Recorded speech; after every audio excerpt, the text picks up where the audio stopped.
kuatkan hati, negeri ini memanggilmu kawan. Belajar bergerak berbagi untuk negeri. Ibu dan Bapak guru hebat. Kali ini, Ibu Bapak akan melihat sebuah contoh situasi pembelajaran bersama Ibu Derana, guru biologi SMA kelas 10.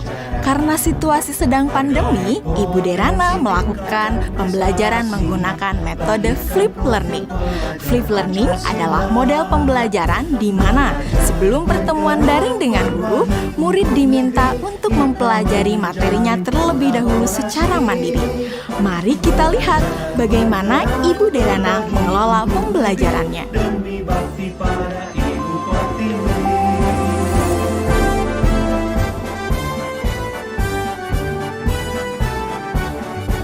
Sebelum mengajar, beberapa hari sebelumnya, Ibu Derana tentu melakukan persiapan terlebih dahulu.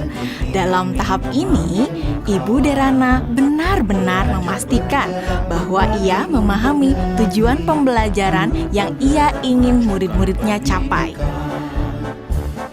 Penggerak menghamba pada murid, kreatif rancang pembelajaran. Kemudian, Ibu Derana mempersiapkan bahan dan sumber belajar yang berusaha ia sesuaikan dengan kebutuhan belajar murid-muridnya. Ia menyiapkan beberapa buku, salinan artikel koran, video-video yang semuanya berkaitan dengan materi yang akan dipelajari murid-muridnya. Semua bahan belajar tersebut ia letakkan di Google Drive dan nantinya akan dapat diakses oleh murid-muridnya melalui Google Classroom.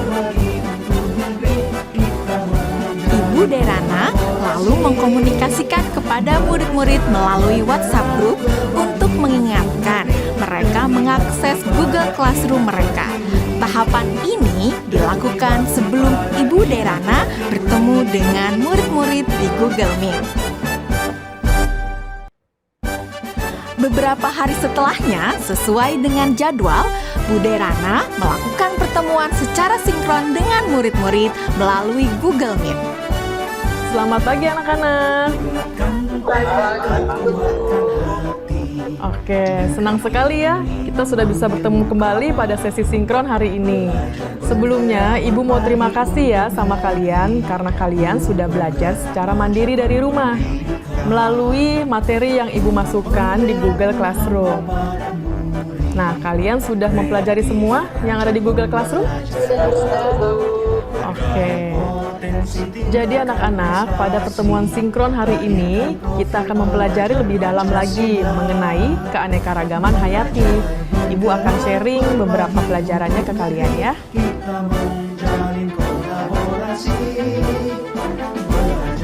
Nah, anak-anak, sekarang Ibu ada pertanyaan.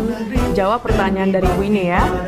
Tingkat keanekaragaman hayati mana yang paling penting dilindungi terlebih dahulu? Mengapa demikian? Keanekaragaman hayati karena ada sumber daya alam tersebut sudah dipastikan lebih terjamin, Bu. Kesehatannya juga fungsinya juga sumber daya alam hayati ini juga lebih sering digunakan dibandingkan dengan sumber daya alam hayati karena lebih terjamin. Itu jawaban dari saya. Oke, jawabannya bagus sekali itu ya. Itu lengkap banget jawabannya. Yang lain sudah mendengarkan dan sudah memahami apa jawaban dari Dwi Melati? Sudah. Oke, sekarang kita lanjut ke pertanyaan selanjutnya ya anak-anak ya. Kapan terancamnya keanekaragaman hayati ekosistem dapat mengancam keanekaragaman hayati spesies dan genetis? Dan kenapa jawabannya seperti itu? Kalian bisa menjawab pertanyaannya melalui kolom chat ya. Selama sesi sinkron, Ibu Derana memberikan pertanyaan-pertanyaan lainnya yang dapat memperkaya materi dan pemahaman murid akan konsep.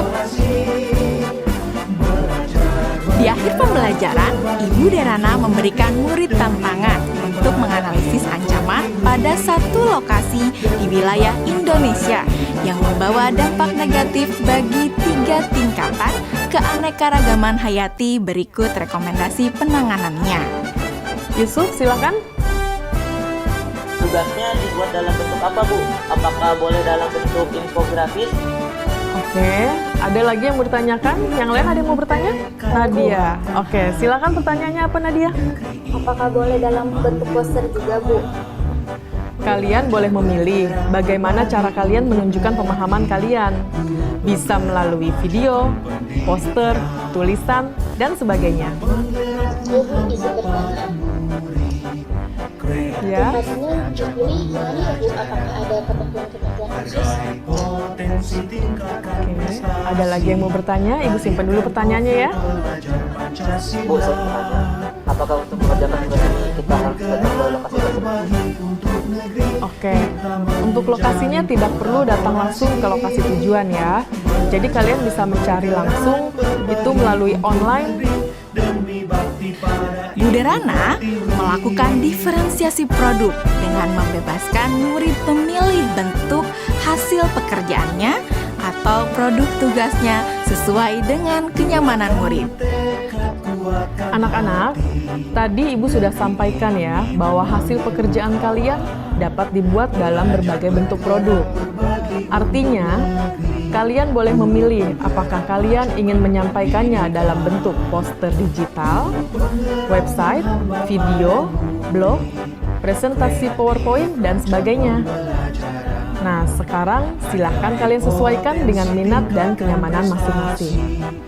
Namun demikian, kalian harus memperhatikan bahwa yang akan Ibu nilai adalah apakah kalian dapat menganalisis ancaman pada satu lokasi di wilayah Indonesia yang membawa dampak negatif bagi 3 tingkatan keanekaragaman hayati. Berikut rekomendasi penanganannya. Jadi, poin-poin kriteria yang akan dinilai akan berkaitan dengan hal tersebut. Nah, agar kalian bisa memahami dengan jelas tentang kriteria penilaiannya, mari kita diskusikan kriteria penilaian tersebut bersama-sama ya. Setelah anak-anak jelas dengan kriteria penilaiannya, maka kemudian Ibu Derana meminta anak-anak untuk bekerja secara asinkron. Selama tenggat waktu pengerjaan tugas untuk membantu murid-murid yang masih mengalami kesulitan, Ibu Derana menyediakan slot-slot waktu tertentu untuk berdiskusi secara individual maupun secara kelompok kecil. Saya ingin konsultasi, Bu. Iya, boleh. Bu Derana memberikan waktu kepada murid-murid lainnya untuk dapat mengkonsultasikan draft yang mereka buat. Ibu Derana juga memastikan untuk memberikan umpan balik terhadap pekerjaan yang dibuat oleh murid-muridnya. Ibu dan Bapak Guru Hebat, demikian video singkat salah satu contoh penerapan pembelajaran berdiferensiasi. Tetap semangat, Ibu dan Bapak Guru Hebat.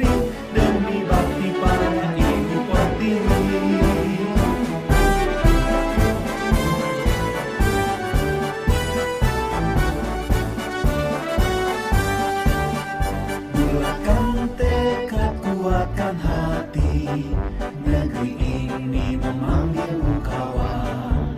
Belajar bergerak berbagi untuk negeri, guru penggerak majukan pendidikan.